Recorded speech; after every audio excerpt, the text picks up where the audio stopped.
My dear students, today we shall do change of voice. Voice is a very important part of English grammar. Without the knowledge of the voice, we can't write correct English. It means we must know whether what we are speaking or what we are writing is in passive voice or in active voice. ਯਾਨੀ ਸਾਨੂੰ ਇਹ clear ਹੋਣਾ ਚਾਹੀਦਾ ਕਿ ਜੋ ਅਸੀਂ ਬੋਲ ਰਹੇ ਹਾਂ, ਜੋ ਅਸੀਂ ਲਿਖ ਰਹੇ ਹਾਂ, ਉਹ ਐਕਟਿਵ 'ਚ ਹੈ ਕਿ ਪੈਸਿਵ 'ਚ ਹੈ। ਕਿਉਂਕਿ ਅਗਰ ਅਸੀਂ ਇਸ ਦੀ ਸਹੀ ਅੰਡਰਸਟੈਂਡਿੰਗ ਨਹੀਂ ਲਵਾਂਗੇ ਤੇ ਅਸੀਂ ਠੀਕ ਬੋਲ ਜਾਂ ਲਿਖ ਨਹੀਂ ਸਕਾਂਗੇ। Voice is that property of verb which tells us whether the subject is acting or the subject is being acted upon. It means ਸਾਨੂੰ ਇਹ ਪਤਾ ਲੱਗਦਾ ਹੈ ਕਿ ਜਿਹੜਾ ਸਬਜੈਕਟ ਹੈ ਸਾਡਾ ਉਹ ਡੂਅਰ ਹੈ ਜਾਂ ਉਹ ਬੀਅਰ ਆਫ ਦਾ ਵਰਬ ਹੈ। ਯਾਨੀ ਵਰਬ ਨੂੰ ਅਗਰ ਤਾਂ ਕਰਨ ਵਾਲਾ ਹੈ, ਵਰਬ ਦਾ ਡੂਅਰ ਹੈ, ਤਾਂ ਫਿਰ ਉਹ ਸਾਡੀ ਐਕਟਿਵ ਵਾਇਸ ਹੁੰਦੀ ਹੈਗੀ ਹੈ। ਅਗਰ ਉਹ ਵਰਬ ਦਾ ਬੀਅਰ ਹੈ then it becomes passive voice. ਯਾਨੀ ਮੇਨ ਅੰਡਰਸਟੈਂਡਿੰਗ ਇਹ ਹੈ ਕਿ ਜਿਹੜਾ ਅਸੀਂ ਸਬਜੈਕਟ ਲਾਉਂਦੇ ਹਾਂ ਉਸ ਸਬਜੈਕਟ ਬਾਰੇ ਅਸੀਂ ਇਹ ਦੇਖਣਾ ਹੁੰਦਾ ਕਿ ਉਹ ਸਬਜੈਕਟ ਵਰਬ ਨੂੰ ਕਰ ਰਿਹਾ ਹੈ ਔਰ ਉਹਦਾ ਪ੍ਰਭਾਵ ਓਬਜੈਕਟ 'ਤੇ ਪੈ ਰਿਹਾ ਹੈ ਜਾਂ ਓਬਜੈਕਟ ਅੱਗੇ ਆਇਆ ਹੋਇਆ ਹੈ, ਵਰਬ ਹੋ ਰਹੀ ਹੈ ਔਰ ਵਰਬ ਜਿਹੜੀ ਹੈ ਉਹ ਬੈਕ ਓਬਜੈਕਟ ਵੱਲ ਹੀ ਆਉਂਦੀ ਹੈ। ਉਹਦਾ ਜਿਹੜਾ ਪ੍ਰਭਾਵ ਹੈ ਓਬਜੈਕਟ 'ਤੇ ਪੈਂਦਾ ਹੈ, ਸਬਜੈਕਟ ਜਿਹੜਾ ਹੈ ਪਿੱਛੇ ਚਲਾ ਜਾਂਦਾ ਹੈ ਔਰ ਅਸੀਂ ਉਸ ਨੂੰ ਦਰਸਾਉਣ ਲਈ ਬਾਏ ਵਗੈਰਾ ਦੀ ਵਰਤੋਂ ਜਿਹੜੀ ਹੈਗੀ ਆ ਜਾਂ ਕੋਈ ਵੀ ਹੋਰ ਪ੍ਰੈਪੋਜੀਸ਼ਨ ਜਿਹੜੀ ਉਚਿਤ ਹੋਵੇ ਉਹ ਅਸੀਂ ਲਗਾਉਂਦੇ ਹਾਂ। ਇਸ ਤਰ੍ਹਾਂ ਨਾਲ ਐਕਟਿਵ ਔਰ ਪੈਸਿਵ ਦੀ ਜਿਹੜੀ ਹੈਗੀ ਆ ਉਹ ਡਿਸਟਿੰਕਸ਼ਨ ਅਸੀਂ ਜਿਹੜੀ ਹੈ ਉਹ ਕਰਦੇ ਹਾਂ। ਐਕਟਿਵ ਪੈਸਿਵ ਬਦਲਣ ਦੇ, ਐਕਟਿਵ ਤੋਂ ਪੈਸਿਵ, ਪੈਸਿਵ ਤੋਂ ਐਕਟਿਵ ਕਰਨ ਦੇ ਰੂਲਸ ਕੀ ਨੇ? ਦੇਖੋ, ਇੱਕ ਮੈਂ ਤੁਹਾਨੂੰ ਗੱਲ ਬੜੀ ਸਪਸ਼ਟ ਕਰ ਦਿਆਂ, ਜੇ ਬਾਈ ਚਾਂਸ ਤੁਹਾਨੂੰ ਕੋਈ ਇਹ ਕਹਿ ਦੇ ਕਿ ਹੀ ਇਜ਼ ਮਾਈ ਬੈਸਟ ਫਰੈਂਡ, ਕਿ ਇਹਦੀ ਪੈਸਿਵ ਕਰੋ, ਨਹੀਂ ਹੁੰਦੀ ਇਹਦੀ ਪੈਸਿਵ, ਤੁਸੀਂ ਇਹ ਜਵਾਬ ਦੇਣਾਗਾ। ਜੇ ਕੋਈ ਇਹ ਕਹਿ ਦੇ ਕਿ ਵੀ ਕਿਉਂ ਨਹੀਂ ਹੁੰਦੀ ਤਾਂ ਤੁਸੀਂ ਜਵਾਬ ਦਿਓਗੇ ਕਿ ਇਹਦੇ 'ਚ ਮੇਨ ਵਰਬ ਵੀ ਕੋਈ ਨਹੀਂ ਹੈਗੀ ਤੇ ਪੈਸਿਵ ਕੀ ਹੋਣੀ ਹੈਗੀ ਆ। ਤੇ ਫਿਰ ਕੋਈ ਫਿਕਰਾ ਇੱਦਾਂ ਬੋਲਦੇ ਕਿ ਹੀ ਬਿਕੇਮ ਏ ਡਾਕਟਰ, ਕਿ ਜੀ ਇਹਦੇ 'ਚ ਤਾਂ ਵਰਬ ਹੈਗੀ ਹੈ, ਫਿਰ ਇਹਦੀ ਪੈਸਿਵ ਬਣ ਜੂ ਕਿ ਨਹੀਂ ਬਣ ਜੂ? ਇਹਦੀ ਵੀ ਪੈਸਿਵ ਨਹੀਂ ਬਣਦੀ। ਪੈਸਿਵ ਸਿਰਫ ਉਹਨਾਂ ਦੀ ਹੀ ਬਣਨੀ ਹੈ ਜਿਨ੍ਹਾਂ ਦੇ ਵਿੱਚ ਟ੍ਰਾਂਜੈਟਿਵ ਵਰਬ ਲੱਗੀ ਹੋਵੇ। ਦੇਖੋ, ਵਰਬਸ ਦੋ ਕਿਸਮ ਦੀਆਂ ਮੇਨ ਆ ਗਈਆਂ, ਇੱਕ ਮੇਨ ਵਰਬ, ਆਪਾਂ ਇੱਕ ਹੈਲਪਿੰਗ ਵਰਬ ਕਹਿੰਦੇ ਹਾਂ। ਅਤੇ ਮੇਨ ਵਰਬ ਨੂੰ ਫਰਦਰ ਅਸੀਂ ਡਿਵਾਈਡ ਕਰਦੇ ਆਂਗੇ ਦੋ ਕਿਸਮਾਂ 'ਚ, ਦੋ ਫੋਰਮਸ ਦੇ ਵਿੱਚ, ਇੱਕ ਟ੍ਰਾਂਜੈਟਿਵ ਅਤੇ ਇੱਕ ਇਨਟ੍ਰਾਂਜੈਟਿਵ। ਤਾਂ transitive verb is that which requires an object to clear its sense and an intransitive verb is that which does not require an object to clear its sense. Punjabi ਦੇ ਵਿੱਚ ਅਸੀਂ ਜਿਹੜੀ ਟ੍ਰਾਂਜੈਟਿਵ ਵਰਬ ਹੈ ਉਹਨੂੰ ਸਕਰਮਕ ਕਿਰਿਆ ਕਹਿੰਦੇ ਆ ਔਰ ਜਿਹੜੀ ਇਨਟ੍ਰਾਂਜੈਟਿਵ ਹੈ ਉਹਨੂੰ ਅਕਰਮਕ ਕਿਰਿਆ ਕਹਿੰਦੇ ਆ। ਭਾਵ ਕਿ ਜੋ ਟ੍ਰਾਂਜੈਟਿਵ ਹੈ ਉਸ ਨੂੰ ਓਬਜੈਕਟ ਦੀ ਲੋੜ ਪੈਂਦੀ ਹੈ ਸੈਂਸ ਕਲੀਅਰ ਕਰਨ ਵਾਸਤੇ ਔਰ ਇਨਟ੍ਰਾਂਜੈਟਿਵ ਦੇ ਵਿੱਚ ਓਬਜੈਕਟ ਦੀ ਲੋੜ ਨਹੀਂ ਪੈਂਦੀ। ਜਿਸ ਤਰ੍ਹਾਂ ਹੀ ਬਿਕੇਮ ਏ ਡਾਕਟਰ, ਇਹ ਡਾਕਟਰ ਇਹਦਾ ਓਬਜੈਕਟ ਨਹੀਂ ਗਾ ਬਿਕੇਮ ਦਾ, ਉਹ ਸਿਰਫ ਉਹਦੀ ਅਸੀਂ ਡਿਟੇਲ ਦੱਸ ਰਹੇ ਹਾਂ ਵੀ ਕੀ ਉਸ ਦਾ ਹੋਇਆ। ਦੂਜੀ ਗੱਲ ਇਹ ਵੀ ਤੁਹਾਨੂੰ ਸਪਸ਼ਟ ਹੋ ਜਾਣੀ ਚਾਹੀਦੀ ਆ ਕਿ ਵੀ ਕਈ ਵਰਬਸ ਇਹੋ ਜਿਹੀਆਂ ਨੇ ਜਿਹੜੀਆਂ ਟ੍ਰਾਂਜੈਟਿਵਲੀ ਵੀ ਯੂਜ਼ ਹੁੰਦੀਆਂ ਨੇ, ਇਨਟ੍ਰਾਂਜੈਟਿਵਲੀ ਵੀ ਯੂਜ਼ ਹੋ ਜਾਂਦੀਆਂ ਨੇਗੀਆਂ। ਜਿਸ ਤਰ੍ਹਾਂ ਅਸੀਂ ਕਹੀਏ ਕਿ ਬਰਡਸ ਆਰ ਫਲਾਈਂਗ ਇਨ ਦਾ ਸਕਾਈ, ਇਹ ਇਨਟ੍ਰਾਂਜੈਟਿਵਲੀ ਯੂਜ਼ ਹੋਈ ਵਰਬ ਆ, ਇਹਦੀ ਨਹੀਂ ਪੈਸੇ ਬਣਦੀ। ਜੇ ਆਪਾਂ ਕਹੀਏ ਕਿ ਚਿਲਡਰਨ ਆਰ ਫਲਾਈਂਗ ਕਾਈਟਸ, ਇੱਥੇ ਜਿਹੜਾ ਹੈਗਾ ਗਾ ਉਹੀ ਉਹ ਜਿਹੜੀ ਵਰਬ ਹੈ ਸੇਮ ਅਤੇ ਉਹ ਟ੍ਰਾਂਜੈਟਿਵਲੀ ਯੂਜ਼ ਹੋਈ ਆ, ਇਹਦੀ ਪੈਸੇ ਬਣ ਜਾਏਗੀ। So to be very clear we must say ਕਿ that a verb which is used transitively only that has a passive voice। ਸਿਰਫ transitively used ਜਿਹੜੀ verb ਹੈ ਉਸੇ ਦੀ ਹੀ passive voice ਹੁੰਦੀ ਹੈ। ਇਸ ਗੱਲ ਦਾ ਅਸੀਂ ਧਿਆਨ ਜਿਹੜਾ ਹੈ ਉਹ ਰੱਖਣਾ ਹੈ। ਔਰ ਐਕਟਿਵ ਤੋਂ ਪੈਸਿਵ ਕਰਨ ਵਾਸਤੇ ਅਸੀਂ ਕੀ ਗੱਲ ਕਰਨੀ ਹੈ ਕਿ ਪਹਿਲੀ ਗੱਲ ਇਹ ਹੁੰਦੀ ਹੈ ਕਿ ਐਕਟਿਵ ਨੂੰ ਅਸੀਂ ਜਿਹੜਾ ਹੈਗਾ ਗਾ ਜਿਸ ਵੀ ਟੈਂਸ ਦੇ ਵਿੱਚ ਉਹ ਹੈ ਉਸੇ ਟੈਂਸ ਪੈਸਿਵ 'ਚ ਰੱਖਾਂਗੇ। ਜਾਣੀ ਐਕਟਿਵ ਤੋਂ ਪੈਸਿਵ ਜਾਂ ਪੈਸਿਵ ਤੋਂ ਐਕਟਿਵ ਕਰਦੇ ਸਮੇਂ number 1 tense does not change. Verb ਦਾ ਇੱਕ ਰੂਪ ਤਾਂ ਬਦਲ ਜਾਏਗਾ ਕਿਸੇ ਰੂਪ ਦੇ ਵਿੱਚ, ਲੇਕਿਨ ਟੈਂਸ ਨਹੀਂ ਬਦਲਦਾ। नंबर 2, जो काइंड ऑफ सेंटेंस है वो भी नहीं बदलती। अगर साडा सेंटेंस जिहड़ा है वो असल्टिव या सिंपल है या साधारण है, साधारण रहेगा। इंटैरोगेटिव है, इंटैरोगेटिव रहेगा। Imperative, imperative. एक्सक्लामेटरी, ऑप्टेटिव, जिहड़ी भी किस्म का सेंटेंस है उस किस्म का ही रहेगा। फिर असीं की करना कि सबजैक्ट नूं ऑबजैक्ट बनाउणा है तो ऑबजैक्ट नूं सबजैक्ट बनाउणा है। और जदों असीं सबजैक्ट नूं ऑबजैक्ट बनाउंदे हां तो उहदे अगे असीं एक प्रैपोजिशन लाउने हां। बहुते जिहड़े हैगे सेंटेंसिस ਜਾਂ ਬਹੁਤੀਆਂ ਵਰਬਸ ਉਹਨਾਂ ਨਾਲ ਅਸੀਂ ਬਾਈ ਦੀ ਵਰਤੋਂ ਕਰਾਂਗੇ, ਲੇਕਿਨ ਕੁਝ ਇਹੋ ਜਿਹੀਆਂ ਵੀ ਹੋਣਗੀਆਂ ਜਿਨ੍ਹਾਂ 'ਚ ਬਾਈ ਦੀ ਵਰਤੋਂ ਨਹੀਂ ਹੋਏਗੀ ਔਰ ਕੋਈ ਹੋਰ ਜਿਹੜੀ ਪ੍ਰੈਪੋਜੀਸ਼ਨ ਹੈਗੀ ਆ ਉਸ ਦੀ ਵਰਤੋਂ ਹੋਏਗੀ। ਇੱਕ ਹੋਰ ਗੱਲ ਪੱਕੀ ਜਿਹੜੀ ਹੈਗੀ ਆ ਉਹ ਪੈਸਿਵ ਵੌਇਸ ਦੇ ਵਿੱਚ ਹਮੇਸ਼ਾ ਥਰਡ ਫਾਰਮ ਆਫ ਵਰਬ ਜਿਹੜੀ ਹੈ ਉਹ ਯੂਜ਼ ਹੋਣੀ ਆ। थर्ड फॉर्म जिहड़ी हैगी आ वो हमेशा लगनी हैगी आ।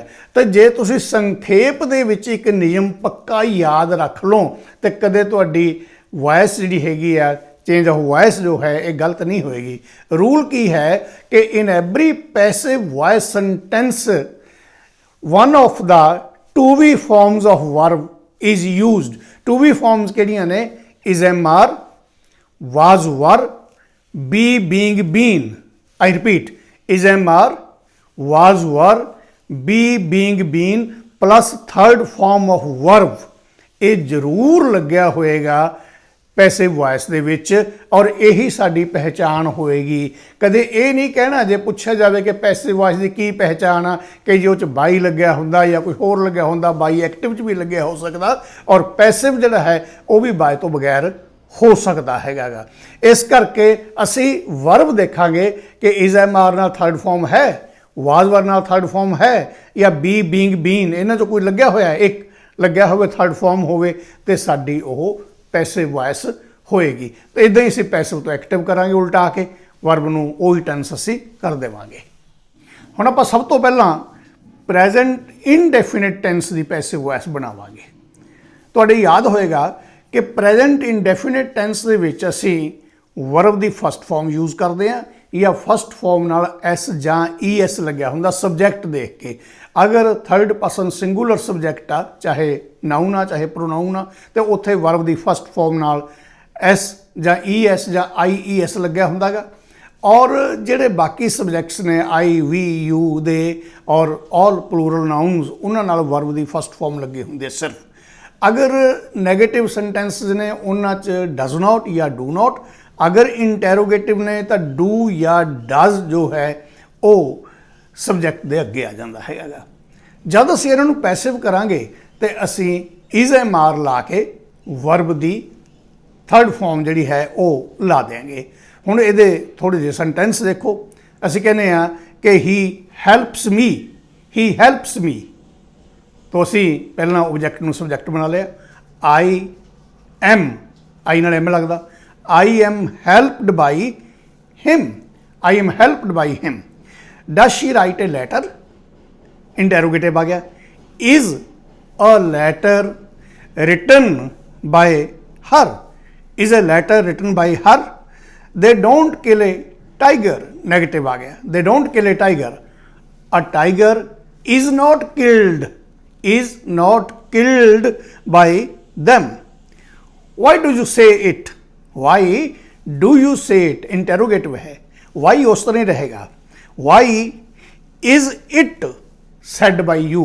हुण is असी अगे लावांगे it दे, पिछे नहीं ला सकते क्योंकि साडा ये रूल हैगा कि असी जो किस्म है फिक्र की वो नहीं बदलनी, क्योंकि जे असी इट इज करता फिर तो फिक्र साडा सिंपल हो जाएगा। नहीं ये नहीं करना। Why is it said by you? They sing English songs. English songs are sung by them. English songs are sung by them. Present tense का next जो साडा tense आउंदा वो है present continuous. Present continuous ਦੇ ਵਿੱਚ is am are ਦੀ ਵਰਤੋਂ ਹੋਈ ਹੁੰਦੀ ਹੈ और वर्ब की फस्ट फॉर्म नाल ING लग्या हुंदा हैगा गा। इहदे नाल दे असीं टेंसां दे विच कीता होया। तो अपने कोले सेंटेंस है she is playing badminton, she is playing badminton, किदां हो जाएगा badminton is being played, ing ਦਾ ਅਸੀਂ being ਬਣਾਤਾ, थर्ड फॉर्म बनाती, badminton is being played by her, they are exchanging hot words, hot words are being exchanged by them, to exchange hot words idiom भी ਹੁੰਦਾ, ਇਹਦਾ ਭਾਵ ਹੁੰਦਾ ਤਕਰਾਰਬਾਜੀ ਕਰਨਾ ਹੈ ਨਾ, ਕਈ ਵਾਰੀ ਗਰਮਾ ਗਰਮੀ ਸ਼ੁਰੂ ਹੋ ਜਾਂਦੀ ਹੈ ਨਾ ਕਿਤੇ ਕੋਈ ਲੜਾਈ ਝਗੜੇ ਵਾਂਗੂ, ਤਾਂ ਉਸ ਨੂੰ ਕਹਿੰਦੇ they are exchanging hot words, ਔਰ ਪੈਸਿਵ ਇਹਦੀ ਹੋ ਜਾਏਗੀ hot words are being exchanged by them, which road is he taking, interrogative ਹੈ, ਉਸੇ ਤਰ੍ਹਾਂ which road is being taken, which road is being taken by him, whom are you inviting, whom are you inviting, ਹੁਣ whom ਦਾ ਕੀ ਬਣੇਗਾ passive ਚ, who is being invited, who is being invited by you, are you leaving the doors unlocked, ਇਹ ਵੀ interrogative, interrogative ਹੀ ਰਹੇਗਾ, are the doors being left by you unlocked, are the doors being left by you unlocked, unlocked ਪਹਿਲਾਂ ਵੀ ਆ ਜਾਂਦਾ by you ਤੋਂ, ਉਹਦੇ ਨਾਲ ਕੋਈ ਫਰਕ ਜਿਹੜਾ ਹੈ ਨਹੀਂ ਪੈਂਦਾ। ਅਸੀਂ ਦੇਖਿਆ ਕਿ ਟੈਂਸ ਵੀ ਚੇਂਜ ਨਹੀਂ ਹੋਇਆ, ਟੈਂਸ ਸੇਮ ਰਿਹਾ, ਔਰ ਜਿਹੜੀ ਫਾਰਮ ਆਫ ਸੈਂਟੈਂਸ ਹੈ ਉਹ ਵੀ ਕੋਈ ਚੇਂਜ ਨਹੀਂ ਹੋਈ। Next tense is present perfect tense. Present perfect ਦੇ ਵਿੱਚ ਹੈਜ਼ ਔਰ ਹੈਵ ਦੀ ਵਰਤੋਂ ਹੁੰਦੀ ਹੈ ਪਹਿਲਾਂ, ਔਰ ਵਰਬ ਦੀ ਥਰਡ ਫਾਰਮ ਪਹਿਲਾਂ ਹੀ ਲੱਗੀ ਹੁੰਦੀ ਹੈ। ਜਦ ਅਸੀਂ ਇਹਦੀ ਪੈਸਿਵ ਵੌਇਸ ਕਰਾਂਗੇ ਤਾਂ ਅਸੀਂ ਨਾਲ ਇਹਦੇ ਬਿਨ ਲਾ ਦੇਂਗੇ, ਹੈਜ਼ ਬਿਨ, ਹੈਵ ਬਿਨ, ਥਰਡ ਫਾਰਮ ਪਹਿਲਾਂ ਹੀ ਹੈ, ਸਬਜੈਕਟ ਨੂੰ ਓਬਜੈਕਟ, ਓਬਜੈਕਟ ਨੂੰ ਸਬਜੈਕਟ ਬਣਾਉਣਾ ਹੈ, ਔਰ ਜਦ ਪਿੱਛੇ ਅਸੀਂ ਸਬਜੈਕਟ ਦਾ ਓਬਜੈਕਟ ਬਣਾਉਣੇ ਆ ਉਹਦੇ ਪਿੱਛੇ ਅਸੀਂ ਬਾਈ ਜਾਂ ਜਿਹੜਾ ਵੀ ਸਾਡੀ ਉਚਿਤ ਪ੍ਰੈਪੋਜੀਸ਼ਨ ਸਾਨੂੰ ਲੱਗੇਗੀ ਉਹ ਅਸੀਂ ਲਵਾਵਾਂਗੇ। I have already told the story, the story has already been told by me, the story has already been told by me। already ਦਾ ਧਿਆਨ ਰੱਖਣਾਗਾ ਕਿ ਵਰਡਸ ਕੁਝ ਇਸ ਤਰ੍ਹਾਂ ਦੇ ਨੇ, AL ਨਹੀਂ, ALREAD ਬਾਈ already ਹੈ ਨਾ, ਇਸ ਤਰ੍ਹਾਂ all together ਹੁੰਦਾ, ਇਸ ਤਰ੍ਹਾਂ always ਹੁੰਦਾ, ਇਸ ਤਰ੍ਹਾਂ almighty ਹੁੰਦਾਗਾ, ਇਹ ਸਾਰਿਆਂ 'ਚ ਸਿੰਗਲ L ਜਿਹੜਾ ਹੈ ਉਹ ਪੈਂਦਾ ਹੈ। The hunter has killed a tiger, a tiger has been killed, been lata, a tiger has been killed by the hunter। You have not done your duty, your duty has not been, ਅਸੀਂ ਦੇਖਣਾ ਵੀ ਇਹਦੇ ਨਾਲ has ਲੱਗਣਾ ਕਿ have ਲੱਗਣਾ, your duty has not been done by you। Somebody has stolen all the red roses, all the red roses have been stolen by someone, ਬਿਲਕੁਲ ਨਹੀਂ ਲਾਉਣਾ by one, by someone, ਇਹ ਛੱਡ ਦੇਣਾ ਹੁੰਦਾ ਜਦ ਅਸੀਂ ਪੈਸਿਵ ਕਰਾਂਗੇ ਤਾਂ ਇਸ ਨੂੰ ਸਿਰਫ ਇੰਨਾ ਹੀ ਬਣਾਵਾਂਗੇ ਕਿ all the red roses have been stolen। You have said it again, ਯਾਨੀ ਓਬਜੈਕਟ ਤੋਂ ਪਿੱਛੇ ਕੁਝ ਆ ਗਿਆ, ਉਸ ਤੋਂ ਅਸੀਂ ਘਬਰਾਉਣਾ ਬਿਲਕੁਲ ਨਹੀਂ ਹੈਗਾਗਾ। ਅਸੀਂ ਕੀ ਆਪਣਾ ਸਬਜੈਕਟ ਲੱਭਿਆ, ਵਰਬ ਲੋਕੇਟ ਕੀਤੀ ਕਿਹੜੇ ਟੈਂਸ ਦੀ ਆ, ਤੇ ਉਸ ਤੋਂ ਬਾਅਦ ਓਬਜੈਕਟ ਕਰ ਲਿਆ, ਤੇ ਅਸੀਂ ਇਟ ਨੂੰ ਅੱਗੇ ਲੈ ਆਂਦਾ, ਇਟ ਹੈਜ਼ ਬਿਨ ਸੈਡ, ਹੁਣ ਅਗੇਨ ਇੱਥੇ ਵੀ ਲੱਗ ਸਕਦਾ, ਇਟ ਹੈਜ਼ ਬਿਨ ਸੈਡ ਅਗੇਨ ਬਾਈ ਯੂ, ਜਾਂ ਇਟ ਹੈਜ਼ ਬਿਨ ਸੈਡ ਬਾਈ ਯੂ ਅਗੇਨ। तो इस तरह असी देखा कि ये साढ़े 3 टेंस कवर हो गए। इस तो अगे प्रेजेंट परफेक्ट कॉन्टीन्यूस टेंस जो होंदा ओदी कोई पैसिव वॉइस नहीं होंदी। तो जिहड़े बाकी दे टेंस ने वो आप अपने नैक्सट लैक्चर दे विच करांगे, तुसीं इन्हां दी प्रैक्टिस करनी हैगी है। तो my best wishes, God bless you, stay healthy, stay happy.